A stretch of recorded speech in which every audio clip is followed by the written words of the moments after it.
हम वैराग्य की बात करेंगे। वैराग्य क्या होता है?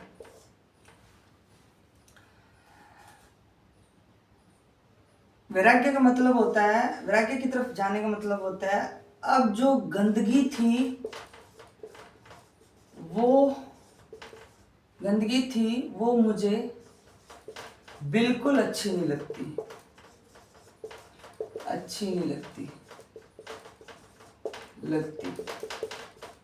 बिल्कुल अच्छी नहीं लगती। वैराग्य वो होता है,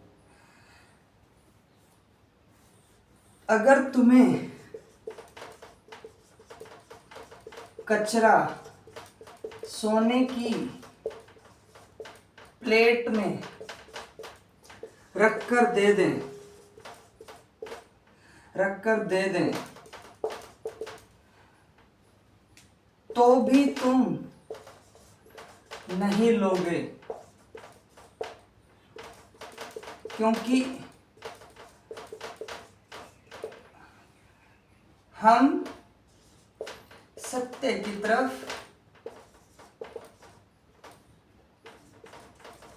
हो गए हैं।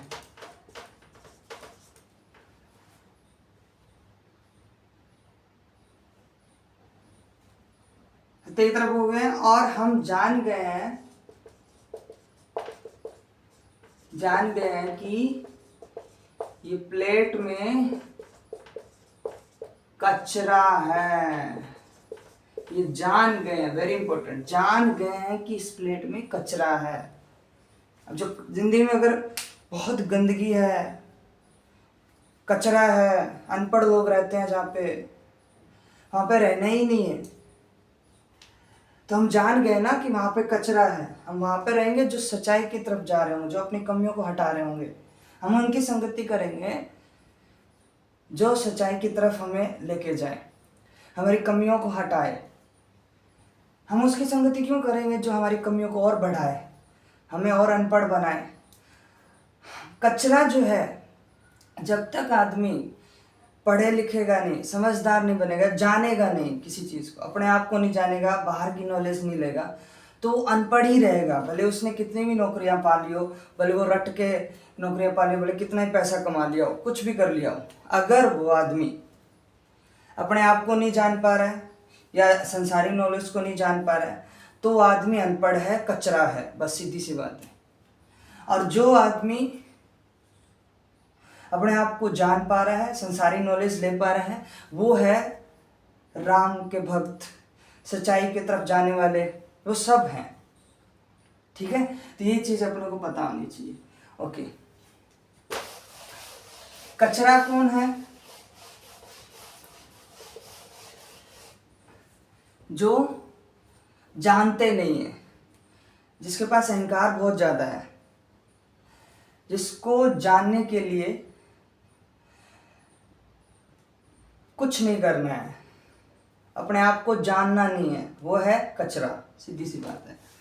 जो जान गया है वो भी कचरा है। जो जान रहा है लगातार जब तक शरीर है, वो है सही, वो सच्चाई की तरफ जा रहा है। तो हम आज गायत्री मंत्र लेंगे। गायत्री मंत्र, इसका अर्थ समझेंगे। ये ऋग्वेद से लिया गया है, ऋग्वेद से लिया गया है, ऋग्वेद से लिया गया है। देखो, ओम भूर्भुवः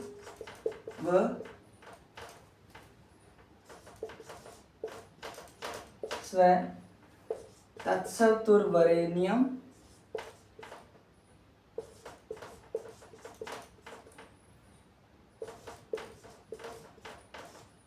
न्यं भर्गो देवस्य धीमहि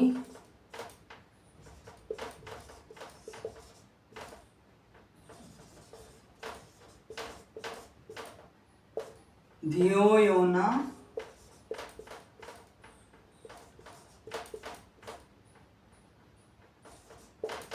प्रचोदयात्।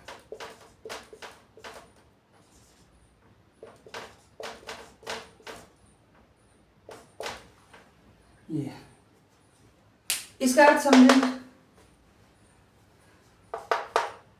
और जीवन में कैसे क्या बता रहा है ये श्लोक, वो पता करेंगे। जानो। ओम, ओम बोलते हैं। ओम, ओम मतलब ये ब्रह्मा का प्रतीक है, ब्रह्म का प्रतीक है, ठीक है, ब्रह्मा का प्रतीक है। ओम मतलब सत्य, आत्मा, शांति बोल सकते हैं। ये लास्ट स्टेज है, ब्रह्म का प्रतीक है, ठीक है। भू, भूर, ये मान लो जैसे शरीर, प्राण, पृथ्वी लोक, जिसको अपन बोल सकते हैं मिट्टी, जीवन, जीवन शक्ति, जीवन शक्ति, जैसे प्राण, हमारे प्राण शरीर का। भू,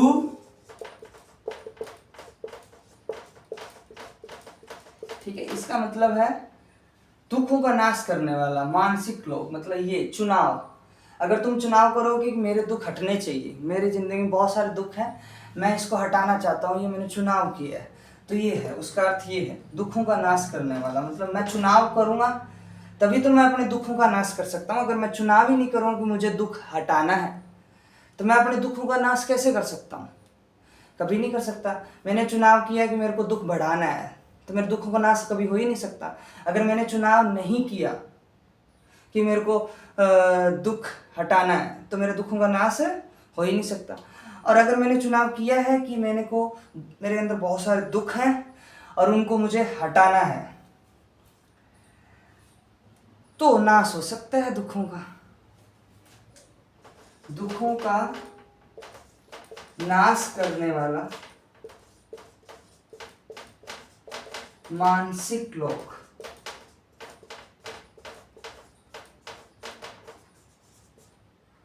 या इसको बोल सकते हैं चुनाव, ठीक है।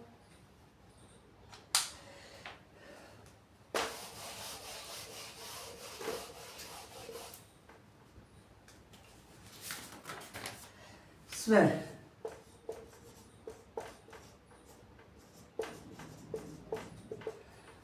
स्वर्गलोक,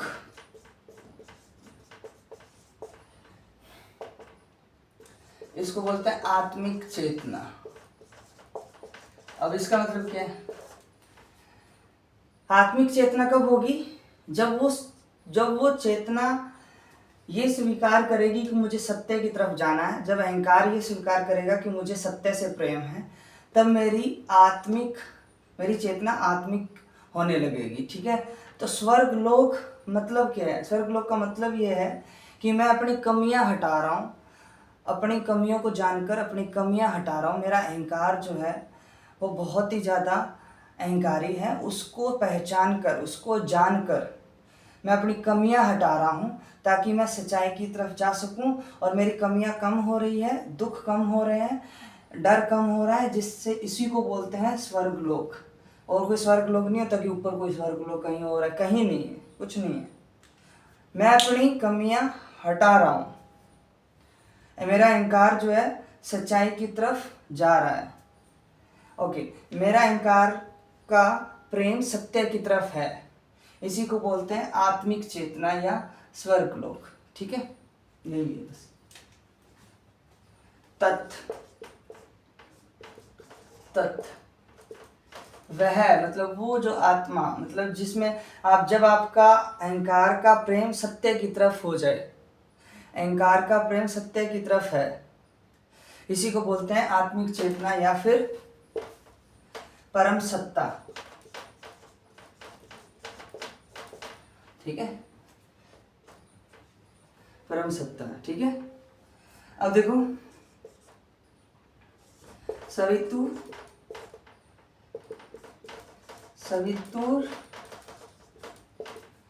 सूर्य स्वरूप, मतलब अगर मेरे अंदर अहंकार का प्रेम सत्य की तरफ होगा, तो मैं अंदर से बाहर, अगर मेरा शरीर देखा जाएगा, चेहरा, तो उस पे तेज होगा, एक प्रकाश होगा सूर्य की तरह, उसको बोलते हैं सूर्य स्वरूप परमात्मा। जैसे श्री कृष्ण के चेहरे पे तेज था, वही तेज एक आत्मिक चेतना के पर्सन के पास होता है। अब वो पर्सन नहीं रहा, मतलब वो अब सत्य की तरफ हो गया है, उसका पूरा का पूरा मन सत्य की से प्रेम करने लगा है, इसलिए अब उसका आगे का चेहरा पूरा कैसे हो गया, सूर्य की तरह हो गया है। ठीक है, ओके।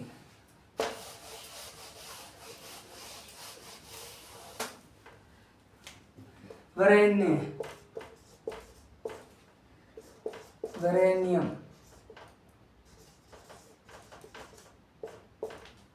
इसका जो वर्ण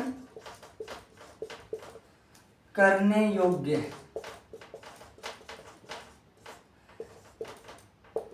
इसको बोलते हैं श्रेष्ठतम। मतलब जिसने चुनाव कर लिया कि मेरे को अपनी कमियां देखनी है, मेरे को अपने दुख देखने हैं, उसको हटाना है, हटाने के लिए मुझे जो जो शिक्षा लेनी पड़ेगी, बाहरी नॉलेज, अंदरूनी नॉलेज, वो मैं लूँगा। और इसी को बोलते हैं श्रेष्ठतम, मतलब निष्काम कर्म करना, बिना फल की चिंता किए हुए निष्काम कर्म करना। सकाम कर्म नहीं है, श्रेष्ठतम वो हो सकता है निष्काम कर्म करे, जिसमें श्रद्धा हो। श्रद्धा मतलब प्रेजेंट में रहकर काम करना।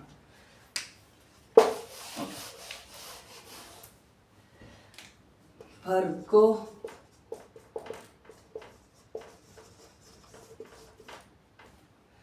ये होता है दिव्य तेज।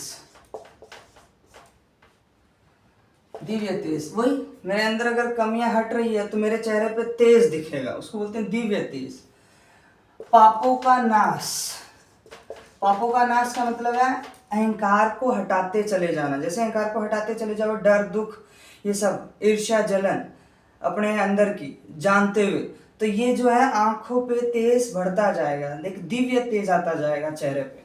पापों का नाश करने वाली शक्ति, नाश करने वाली शक्ति क्या है, कौन सी हो सकती है, अपने आप को जानना, ये ज्ञान ही नाश कर सकता है अहंकार को। पाप मतलब अहंकार को नाश करना। पाप वो होता है ऐसा चुनाव कर लिया है जो तुम्हें तुम्हारे अहंकार बढ़ा रहा है, वो होता है पाप।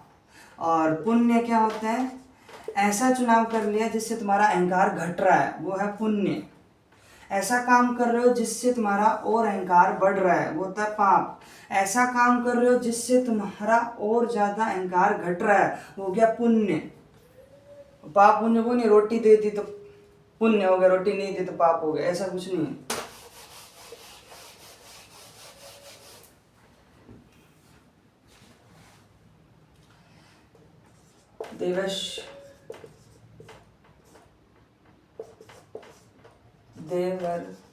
देवश्य, ये लो, ठीक है। अब देखो उस दिव्य देवता का मतलब, देखो एक दिव्य शक्ति है। दिव्य शक्ति कैसे होगी, वही अहंकार को हटाना। अब देवता कौन हो सकता है, जो अभी भी थोड़ी समझ रखते हैं कि हाँ हम अहंकार को तोड़ सकते हैं, अहंकार को समझ सकते हैं, तो वो हो गया उस दिव्य देवता का।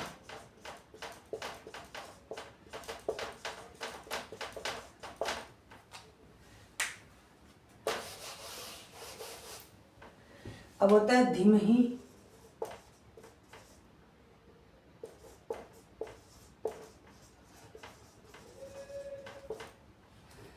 हम ध्यान करते हैं। ध्यान करने का मतलब क्या है, जिस टाइम वो काम कर रहे हैं जिससे मेरे अहंकार और घट रहा है, उसी काम पे मेरे को ध्यान रखना है। अभी मैं जो काम कर रहा हूं जिससे मेरा अहंकार हट रहा है, उस पर ध्यान देना क्या कहलाता है, हम ध्यान करते हैं। जैसे मान लो अब ऐसे नहीं हो कि मैं अभी काम कर रहा हूँ उससे मेरा अहंकार ही नहीं हट रहा है, तो वो तो काम ही गलत हो गया। अभी वो काम कर रहा हूँ जिससे मेरा अहंकार हट रहा है और इसी पे ध्यान है, ना पास्ट में ध्यान है ना फ्यूचर में ध्यान है, तो वो मेरा होगा ध्यान करना। ध्यान ये नहीं है कि बैठे रहो मेडिटेशन करते रहो, ऐसे पॉइंट लगाते रहो, कहीं पे कुछ ऐसा मेडिटेशन, ऐसा कुछ नहीं होता है, कुछ नहीं। ध्यान मतलब होता है कि मैं वो काम कर रहा हूँ जिससे मेरा अहंकार हट रहा है, ये मुझे पता चल गया, ये काम वो है जिससे मेरा अहंकार हटेगा। अब मैं स्टार्ट करूँगा काम। तो अभी मैं क्या कर रहा हूँ, उस पर ध्यान होना चाहिए, ना कि पास्ट वाला विचार आना चाहिए, ना फ्यूचर वाला विचार आना चाहिए, उसी पे ध्यान होना चाहिए। उसी को बोलते हैं ध्यान करना। धीर, यही हो। बुद्धियां, बुद्धि क्या होती है? बुद्धि जो होती है वो अहंकार के आगे है, मतलब अहंकार के आगे नहीं, सॉरी, बुद्धि अहंकार के पीछे है। पहले अहंकार डिसाइड करता है, फिर बुद्धि उसके पीछे पीछे चलती है। बुद्धि एक असिस्टेंट का काम करती है, किसके लिए? अहंकार के लिए। तो जैसे मान लो अहंकार ने बोला कि मुझे तो ये चुनाव करना है जिससे मेरा अहंकार बढ़ता है, तो बुद्धि बोली जो हुक्म मेरे आका, वो वैसे ही काम करेगी। अगर अहंकार ने ये डिसाइड किया कि मुझे अहंकार अपने आप को हटाना है, अहंकार ने डिसाइड किया कि मैंने अपने आप को हटाना है ये जानकर कि मैं हूँ कौन, तो बुद्धि भी यही बोलेगी जो हुक्म मेरे आका। तो बुद्धि क्या है? एक असिस्टेंट की तरह काम करती है अहंकार की। अहंकार की एक असिस्टेंट है। अहंकार जैसे जैसे बोलेगा वैसे वैसे बुद्धि काम करेगी, वैसे से तुम्हारी बुद्धि होगी। मतलब केंद्र, अहंकार मतलब केंद्र। केंद्र अगर आपका जैसा चुनाव करेगा वैसा ही आपकी बुद्धि काम करेगी। अहंकार ने, केंद्र ने चुनाव किया कि मुझे वो काम चुनना है जिससे निष्काम कर्म होता हो, तो बुद्धि के जो हुक्म मेरे आका वही चलेंगे, वही विचार आएंगे। फिर समझ गया क्या? ऐसे ये जो न हमारी, ठीक है, ये हो गया। और प्रचोदया,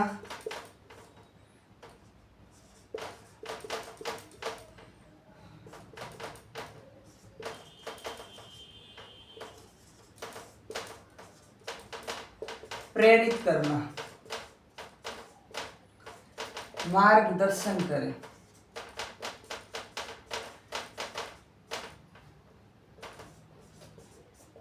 ठीक है, देखो ध्यान से। प्रचोदया का मतलब ये है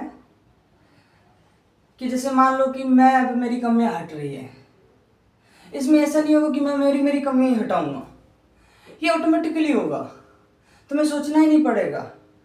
तुम अपनी कमियां हटा रहे हो, साथ ही साथ दूसरों की कमियां भी हटाओगे, ये एक साथ चलता है। जो हटाना चाहेगा, जो तुम्हारे पास आएगा, जिसने चुनाव कर लिया आगे वाले ने कि मुझे हटाना है मेरी कमियां, तो उसकी तुम कमियां हटाओगे। और पता चल जाएगा जो हटाना नहीं चाहेगा उसको हाथ जोड़ दोगे और आगे बढ़ जाओगे और दूसरे के पास जाओगे। वो अगर बोलेगा कि मुझे कमियां हटानी है, वो अपने आप आएगा तुम्हारे पास चल के मुझे कमियां हटानी है, तो आप उसकी कमियां हटाओगे। ये अपने आप होता है, आप बांटोगे। आपके पास अगर ज्ञान आ गया तो ऐसा हो ही नहीं सकता कि आप उसको अपने तक सीमित रख सको, नहीं। अगर अपने तक सीमित रह रहा है ज्ञान, तो समझ लो कि वो ज्ञान नहीं है, वो अज्ञान है। वो ज्ञान वो होता है जो तुम भी सीख रहे हो, पहले तुम सीख रहे हो, पहले तुम्हारी कमियां हट रही है, साथ ही साथ, इसके साथ ही साथ होगा दूसरों की कमियां भी हटा रहे हो, दूसरों को भी बांट रहे हो, दूसरे के पास भी ज्ञान भेज रहे हो। ऐसा नहीं होगा कि अपनी अपनी कमियां हटा ली और दूसरों के पास आपने बांटा नहीं, फिर वो ज्ञान नहीं हुआ, ज्ञान हो गया, फिर वो ज्ञान नहीं होगा, वो फिर वो कुछ और हो रहा है। फिर ज्ञान वो होता है खुद की कमियां हट रही है, साथ साथ में दूसरों की कमियां हटा रहे हैं, दूसरों की उनकी कमियां हटा रहे हैं जो सच में कमियां हटाना चाहते हैं। समझना, कमियां वही अहंकार, डर, दुख, ईर्ष्या, जलन, ये सारी कमियां हैं। सुख, सबसे बड़ा सुख, ये भी एक बहुत बड़ा कमी है। सुख ही कमी है। सुख मतलब सुख आएगा, 2 मिनट का चाय पी ली तो शरीर को खराब कर देगी, बहुत बड़ा दुख लेके आ गई। 1-2 मिनट का सुख बहुत बड़ा दुख लेके आ जाती है जिंदगी भर का। जैसे बच्चा पैदा हो गया, तुम्हें कोई नॉलेज तो है नहीं और बच्चा पैदा कर लिया, तो 2 मिनट के सुख से किसी की जिंदगी खराब कर दी आपने, क्योंकि आपको नॉलेज नहीं है। बच्चे को कहाँ से नॉलेज दे दोगे? तो बहुत सारा दुख आ गया ना, बस वही। तो इस मंत्र से क्या शिक्षा मिलती है यह मंत्र एक आध्यात्मिक साधना है, आध्यात्मिक साधना है ये, जो बुद्धि, अपनी बुद्धि, चेतना, चेतना, ये दोनों जड़ हैं, मिट्टी जड़ हैं ये दोनों, चेतना को शुद्ध करने का आह्वान करता है। ठीक है, कैसे? अगर केंद्र सही होगा, सही चुनाव करेगा, तो केंद्र के साथ कौन जुड़ा हुआ है? बुद्धि। तो बुद्धि में भी सही विचार आएंगे, क्योंकि बुद्धि किसका नौकर है? केंद्र, अहंकार का। अगर यहाँ पे गलत हुआ तो यहाँ बुद्धि में गलत विचार आएंगे, ऐसा होता है।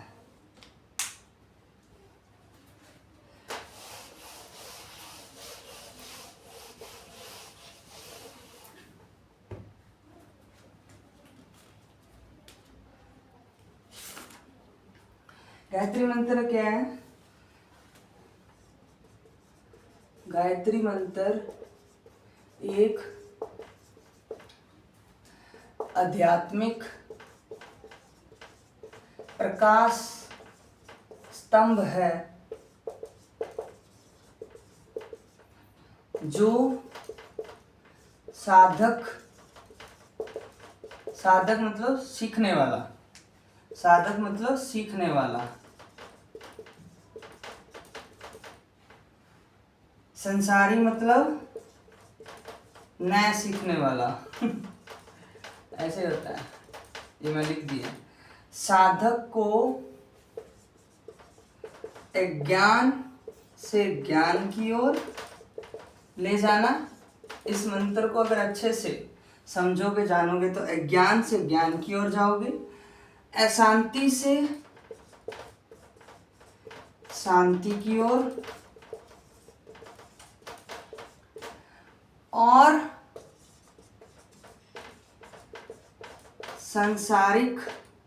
सांसारिकता से, मतलब सांसारिकता से कहाँ की तरफ जाओगे? ब्रह्मत्व की ओर ले जाता है। समझे? ऐसे। तो गायत्री मंत्र का मतलब क्या है कि हम अपनी कमियों को हटाने का चुनाव किया है, इसलिए हम ये गायत्री मंत्र सीख रहे हैं। इसी से हमें एक ज्ञान हटेगा और ज्ञान की ओर जाएंगे, शांति हटेगी, शांति की ओर जाएंगे, संसारिकता हटेगी, ब्रह्मत्व की ओर जाएंगे। साधक वो होता है जो सीखने वाला है, अभी भी उसके अंदर एक किरण पड़ी हुई है कि मैं सीख सकता हूँ, होता है साधक। और संसारी वो होता है जिसके पास अभी कुछ भी नहीं है, एक भी किरण नहीं है सीखने की, वो होता है संसारी, राक्षस, जो अभी सीख ही नहीं सकता, जो जान ही नहीं सकता, वो राक्षस होता है। जिसको जानने की इच्छा ही नहीं बची अब, वो होता है राक्षस, संसारी। साधक वो होता है जो अभी भी सीख सकता है, अभी भी एक किरण बची है, मतलब मरने से पहले शरीर के 1 मिनट भी, 1 सेकंड भी अगर आपको ऐसा हो कि मुझे अभी भी सीखना है, तो उसी को बोलते हैं अमरता। मतलब सीखना चाहते हो ना, लगातार सीखना, लगातार कमियां हटाना, यही है आत्मा, सत्य, राम। और कहीं ऐसे बोल दिया कि मैंने जान लिया, हो गया, तो कुछ नहीं होगा। लगातार, जैसे रोज हम नहाते हैं, शरीर को साफ करते हैं, वैसे मन साफ करना होता है हर एक सेकंड, हर एक सेकंड। क्योंकि विचार कोई सा भी आ सकता है, हर सेकंड में विचार कोई सा भी आ सकता है। तो हर एक सेकंड हमें क्या करना पड़ता है? सीखना पड़ता है, जानना पड़ता है, पढ़ना पड़ता है। जब तक शरीर है तब तक एक सेकंड हमें सीखना पड़ेगा। इसी को लगातार सीखने को बोलते हैं अमर, अमरत्व, सत्य, कृष्ण, राम। और जहां तुमने एक थोड़ी सी भी घपलाबाजी कर दी कि नहीं ठीक है इधर देख लेते हैं, तो उसी को फिर वो हो गया, असत्य में आ गया। सत्य मतलब 100% तो 100%, सीधी सी बात ये।